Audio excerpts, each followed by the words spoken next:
Alright everyone, so we're going to be watching this video from Hot Boy Spicy, In Defense of Naruto and Sasuke, A Misunderstood Dynamic, Part 1.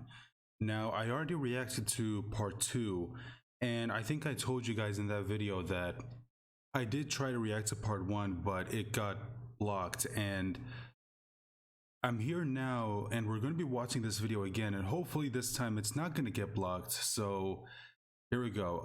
Let's go ahead and just check the volume as always. Oh, and guys, remember to check the description as always for the link to this video as well as Hot Boy Spicy's channel. Make sure you head on over there, subscribe, and go show him some support. And let me know your thoughts in the comment section down below. And if you're new to my channel, make sure to hit the subscribe button and make sure to click on the bell icon to be notified whenever I post a new video. And let me know your thoughts in the comment section down below, as well as any videos you want me to watch and react to. Just let me know about them in the comments. And if you don't know, don't leave a link in the comments because YouTube erases links. I don't know why. So just tell me the title of the video and the channel where I can find it if you want me to react to it, and I'll get to it. So let's go ahead and watch this. A genius prodigy who seems to fall short and hopefully it doesn't get blocked this time. Placed upon him more times than he exceeds them. And a no-good loser knucklehead who only seems to defy expectations because there were never any associated with him in the first place. This is the beginning spark that ignites one of the most iconic rivalries in shonen.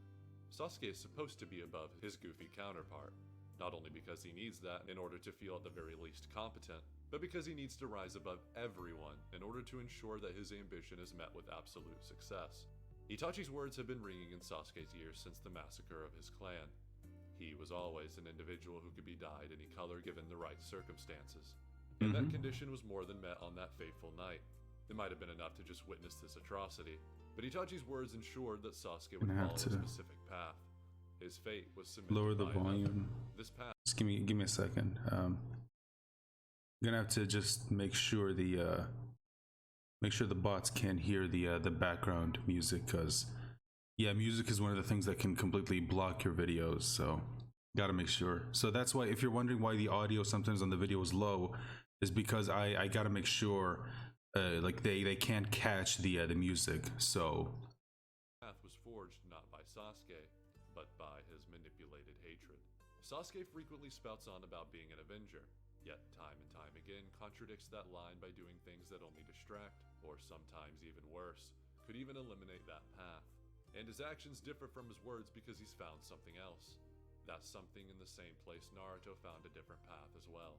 As much as Itachi's words influenced the current Sasuke, Iruka's words had the same level of impact on Naruto's psyche, yet through the moments both of them shared being with Team 7, Sasuke discovered meaning separate from his ambition, and Naruto discovered acknowledgement from someone other than his savior.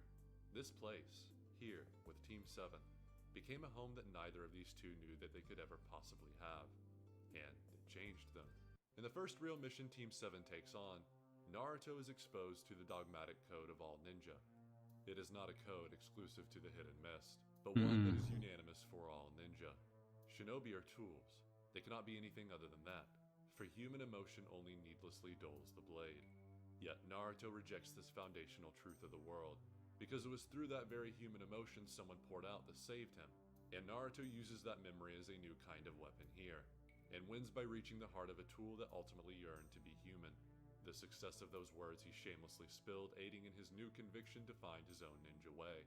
The result of this being Naruto's refusal to give up. You know, I just want to say this about Part 1 Naruto, or not specifically not all of Part 1, but specifically the Land of Waves arc.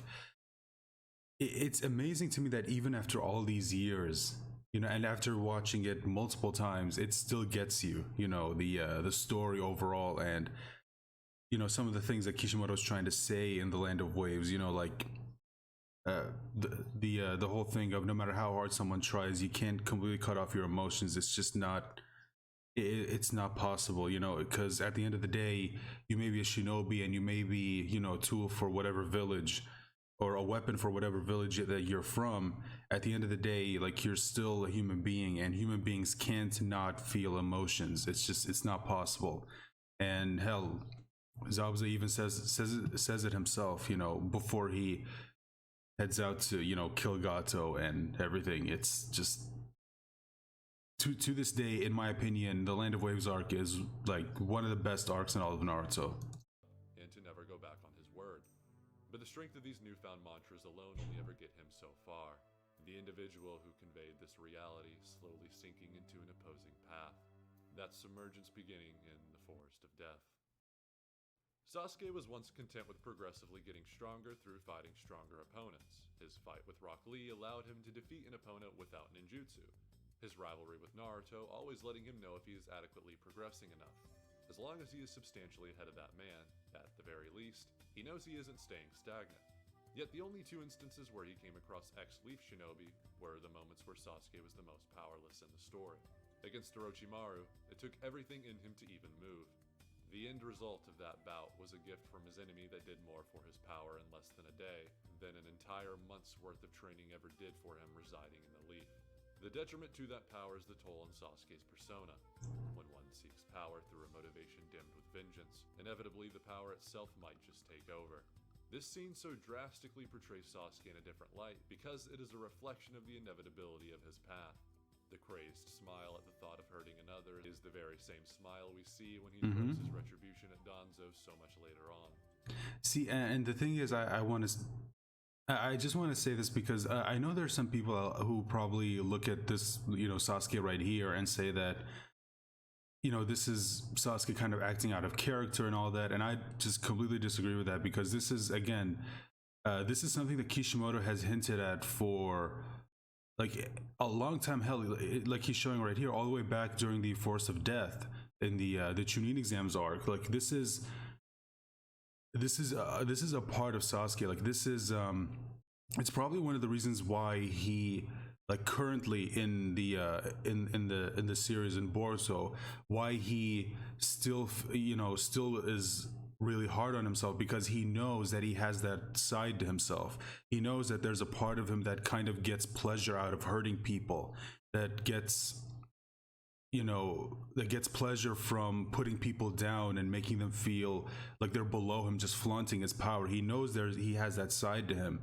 Now, you could make the argument that maybe now that he's older, that he's kind of learned to move past that, but you can also understand why he, even though for me personally, it's I'm more on the side of he should have already moved past that by now.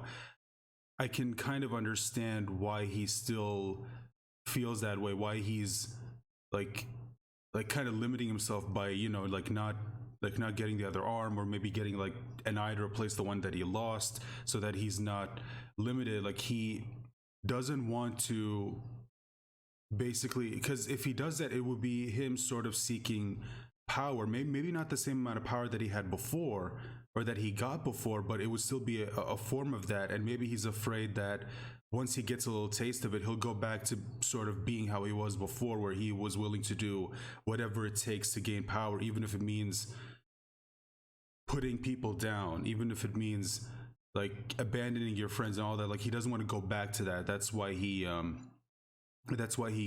is the way he is now, where he's sort of like, limiting himself in a way.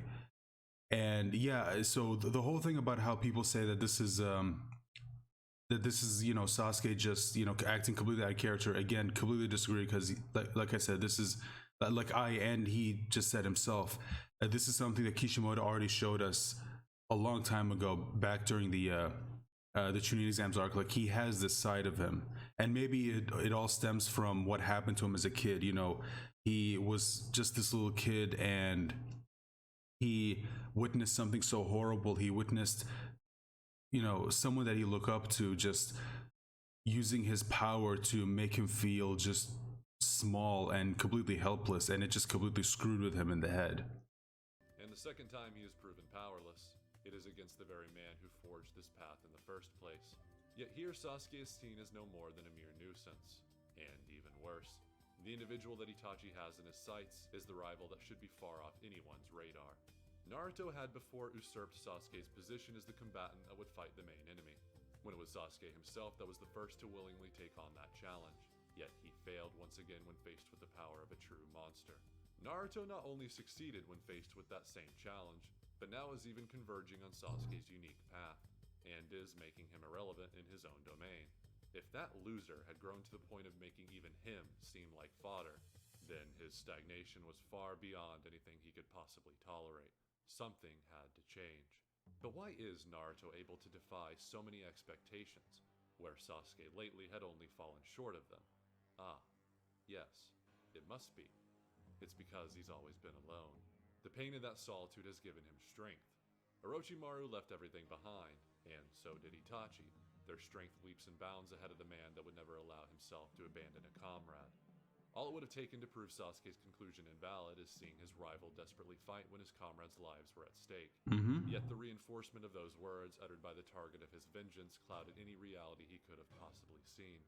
Sasuke, after all, is easily manipulated, because a true avenger is ultimately a tool for their hatred, and hatred is a fickle entity. It can turn at anyone on a dime if constantly fed while being left unchecked. The feelings of camaraderie Sasuke had for Naruto quickly dissolve and reform into contempt. And it's no wonder this contempt is directed at Naruto, Sasuke's rival. Naruto has been resolute on his path thus far since coming to the conclusion that he must find his own answer as to how he should live his life. This leading him to confrontations that even challenged his surface-level ideals, and ones he was forced to overcome in order to ensure that those ideals would stay intact. Compare this to Sasuke, who has perpetually lingered between two paths, never committing to one side fully, this making both of his convictions half-baked at best. He can't save a comrade, and neither can he kill the man that has tormented his entire existence. He is the objective loser in this rivalry now, meaning he has not just become stagnant in this relationship, but Naruto's exceptional growth has made Sasuke look like he's only taken steps backwards in comparison. What was once a challenge of seemingly mutual acknowledgement is now a sorry excuse for personal validation. This fight should end in Sasuke's victory. If it doesn't, something must give. Yet the fight ends interrupted. Sasuke's question remains unanswered, and time catches up. There has been a man looking to paint Sasuke's vengeance in his colors after all. As long as he could give him definitive proof that his way led to power, then if Sasuke chooses the path of an avenger, he would gladly subject himself to Orochimaru's ambition. Here at the crossroads of two opposing paths, Sasuke must choose one and discard the other, or forever stay stagnant in his rival's shadow. Ultimately, though, he let his pain dictate his decision and opted to discard the path of camaraderie in favor of the road that leads to his brother's death. He might be willingly allowing himself to go down into depths that could very well consume his entire being, but at the very least, he will no longer be a weakling who isn't even willing to make the necessary sacrifices to achieve his goal. Sasuke had finally become resolute. I'll never give up and never go back on my word. Naruto has carried these beliefs with him from those graves all the way to this moment. He gave his word that he would not come back empty-handed, and he would surely not give up, because it's not just that promise alone driving him, but the thought of losing someone that Naruto now realizes is the closest thing to a brother he's ever had. Yet the man in front of him is not the same person he was when they last faced off. He now walks straight and true on the path of solitude, and right after this transition, he had already acquired a level up, further validating his decision to cut off those bonds as the correct one. But don't you understand? Orochimaru will just kill you and take your body. Those words now fall on Doesn't care. Because who Sasuke is at the end of that tunnel is irrelevant. It's only the corpse that is lying at the end of it that matters. When logic and reason fail, Naruto decides to simply use force as a means to an end. And he does this because his words are shallow. They cannot pierce Sasuke, because they are backed by resolutions that are devoid of substance.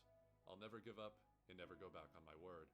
Following these phrases will surely one day get me to the level of Hokage. Yet at this point, Naruto was missing a key question that was necessary to begin his true path. That question being, what exactly does being Hokage mean to him? Acknowledgement? But isn't it the one who is acknowledged that ultimately becomes Hokage? How can an unacknowledged one claim the title of Kage? Naruto has it backwards.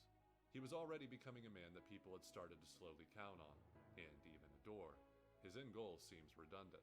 At this point, his reason for wanting to claim the title of Hokage just looks like a mere placeholder. No matter how true he stays to these words that currently drive him, they will ultimately fall flat against a man who is just as resolute, but has a substantial purpose that resonates with his end goal. Even when Sasuke acknowledges him, Naruto refuses to compromise. No. Because acknowledgement is not what he truly seeks at the end of this road. His attempt to forcibly change Sasuke's path ends in failure, because he could not understand Sasuke. This is not to say that Sasuke understood Naruto either at this point. After all, as much as Naruto has never felt the suffering of loss, Sasuke has never felt the absolute emptiness of never having anyone beside him in the first place. These two, True. incapable at this point of truly And understanding again, like, each this other, is both carry their individual selfish goals and pit. like, see, this is, again, it's like, this is one of the reasons why I don't understand people who say that, you know, characters like characters like Naruto and Sasuke are not really, oh, they're just like, you know, two-dimensional shonen protagonists or whatever the hell. And it's like, no, they're not. Again, if you just took the time to actually read the story, because again, it's not really that complicated. It's like, it's interesting because people always downplay the writing in like shonen series, but at the same time there's also people on the other side who kind of like overhype the writing in a shonen series. You know what I mean? It's like, I wish more people would be kind of like in the or maybe that is the case. Maybe there are people who are, you know, in that middle ground where they understand that this series is a lot deeper than people give it credit for, but at the same time it's also not as deep as people on the, you know, on the other side try to say that it is. Unfortunately, it's only the people who are on you know, on either side of that discussion, who just like speak the loudest in any fandom, not just in the Naruto fandom. You know, you see this in the Dragon Ball fandom, One Piece, Bleach, My Hero, Black Clover. Even, I'm guessing there's probably people who are into that. I still haven't picked back up on Black Clover yet. I will. Don't worry, I will, because I hear it's gotten really good. It's gotten really good. So I'm thinking about picking it back up again. Um, and what else? My heroes. I'm sure there's others. One Punch Man. Oh yeah, it's probably another one. Even though I don't know, like, would you classify it as a shonen? I mean, it feels like a shonen a little bit. But yeah, anyway, you guys know what I mean. So yeah, just the whole, I don't agree with people who say that, you know, there's nothing more to, you know, Naruto and Sasuke's character, that they're just like shallow two-dimensional shonen characters. uh you know, one is, you know, just the rival to the other. This is just the main characters just like the typical shonen protagonist, and there's nothing more to them. They're just there to, you know, be the hero. They have the flat character arc and all that stuff. And it's like, no, just, again, all you gotta do is read it. Just read it and you'll see that you're wrong. Them against each other. Where Or if you Naruto have read it, read it again. selfish and disregarding Sasuke's attempt at compromise, for his donning of the headband is evidence that he now perceives Naruto's path of camaraderie as a valid means to power. Sasuke is also acting selfishly in that, despite knowing the same pain that Naruto will surely experience if he abandons the leaf, he refuses to diverge from this path for the sake of his friend, because the path to power for an Avenger can only be acquired amidst solitude. If Gaara, Orochimaru, and Itachi were all examples of this reality, then Naruto's hypocrisy is the final nail in the coffin that confirmed this summation as truthful. The biggest revelation for Sasuke in this fight is the true source of Naruto's immense strength, and that strength comes from the darkest place inside him. The nine-tailed fox is, after all, an isolated entity shrouded in its own malice, awaiting the day it can be released once again to enact its wrath upon humanity. He can talk all he wants about how Haku's statement regarding true power is the one and only truth, but his actions only show that every time things truly get tough, he relies on help from an entity that literally opposes his way of the ninja. These rivals are far too differently motivated. It only makes sense that Naruto would naturally gravitate towards finding power through camaraderie, for a Hokage needs to be backed by many to truly be strong. Whereas for Sasuke, comrades would only get in the way of his objective, for they wouldn't be able to bear his steady decline into darkness, especially if it was happening right in front of their eyes. Yet both of these boys fail at staying solemnly true to these opposing paths. Naruto with his hypocrisy and using the Nine Tails to gain a combative edge, and Sasuke and his unwillingness to completely sever his bond with Naruto by eliminating him. Where neither one of them could understand the other, they also both did not represent the full conclusion as to where their paths would ultimately lead. If there ever comes a time where each combatant not only truly understands one another, but also fully commits to their ninja way, I wonder, just how might that fight look in comparison? The end result of this battle, though, is Sasuke's victory, and it only makes sense. For at the very least, Sasuke had finally embraced his fate as an Avenger, whereas Naruto hadn't even started on the only path that might one day be capable of contesting equally with his rivals. And now Sasuke walks alone.